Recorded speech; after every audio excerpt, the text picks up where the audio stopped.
Hello, this is Jeremy Wagner of Daily FX Education, and I'm here to talk to you about SSI and how I use that in my trading. Now, SSI is a great tool to have in your toolbox because at FXCM we open up our books to you. We show you how traders are positioned in certain currency pairs.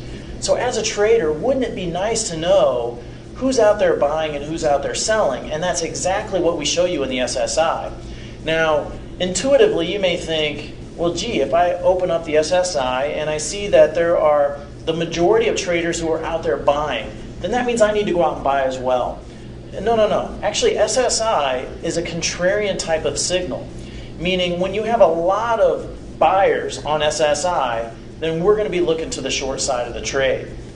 Let me give you a different analogy that will hopefully drive this point home. So let's say that you've got a boat and you're out on the river and you've invited 99 of your closest friends to come along with you. You're going to have a little party out on the river.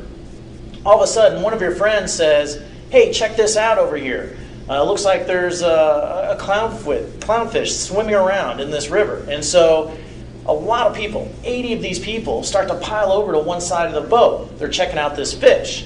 Now, you're starting to get a little nervous because you know if there's too many people that get on one side of the boat, then the boat has the potential to go ahead and flip over. And so that's what SSI is, except for in the trading world. And that's actually the first thing that I'm looking for when I'm out looking for an SSI trade. I'm looking for the most extreme number. So when you pull up Daily FX Plus and you take a look at the SSI number, you'll see a bar chart that's very similar to this. So I'm going to be looking for the most extreme of these numbers, and hopefully numbers above +2 or below -2. So when checking this out, I can see that this number up here is only slightly above +2. Maybe it's a 3. This number here looks to be, much greater, possibly a -4 here. So this is the one that I'm going to focus in on because it's the most extreme of all these numbers. And again, to drive home that point with the boat, the more people you have to one side of the boat. If you had 70 on one side of the boat, you might be a little nervous. But if you had 80 or 90 people on the same side of the boat, you would be really nervous. And so the more extreme, the better.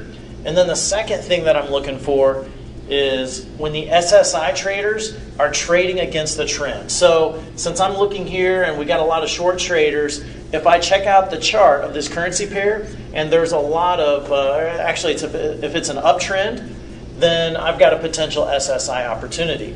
So let's say that this is the chart of this guy right here. Indeed, it is in an uptrend. We got a lot of short traders out there, and probably what these short traders are looking at is they're seeing this level of resistance up above using this high here. And a lot of times traders will come in, they'll see this long and strong up move, and then as prices come up here, since they turned here before, they're going to come in and sell short. Now, it seems logical, but it may not be the most high probability trade because with the trend being up, there's still a very good chance that prices are going to break up through these levels and continue on its upward trend. The big money knows that the money's to be made in following the trend.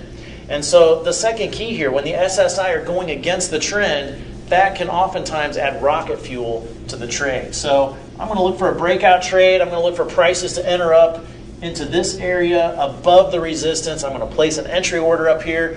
Once prices get up there, I'm going to get tripped into the trade going long. And again, a couple of things why that's important to me is, number one, if you're selling short, a lot of these folks over here are selling short, you're most likely going to be placing your stop up in this price level. And so if I'm placing my entry and all of a sudden these stops get tripped, or traders get margin called, or if they get frustrated and go ahead and close out their trade. Well, if you're in a short sell position, how do you close out your trade? You got to buy it back. And so there's some potential rocket fuel to my trade. And then the other thing that I like about this is, what if prices never do make it up? Or what if traders are actually right and there is a double top out there? Well, you know what? My trade never got opened up. Therefore, I never lost anything in the position. So I'm protected in that sense. So really my risk to this trade is for a false breakout. Maybe where prices poke up above only to return back down below. And if the trend is to the upside, although that risk exists, it's a lot smaller risk than if you were trading against the trend. Now, as far as take profits and stop levels, what I'll do in these situations, I'll use a 40 pip stop. I'll look to take profit at 80 pips. A lot of times, some of these breakouts can be powerful, but I don't want to get greedy on them. I just want to pick up a few pips here and there. And so the only reason I use 40 and 80 is it's challenging for me to do my personal trading with less than 40 pips, just because the market, the way it breathes in and out, it can move 40 pips in a sneeze. And so I don't want to get caught up in one of those sneezing moments. And so I like to have at least 40 pips to stop, and then twice that for my take profit level, which means I'm going to be taking profit at 80 pips. So that's how I use SSI in my trading. And I want to thank you for watching this video, and I also want to wish you the best of luck in your trading as well.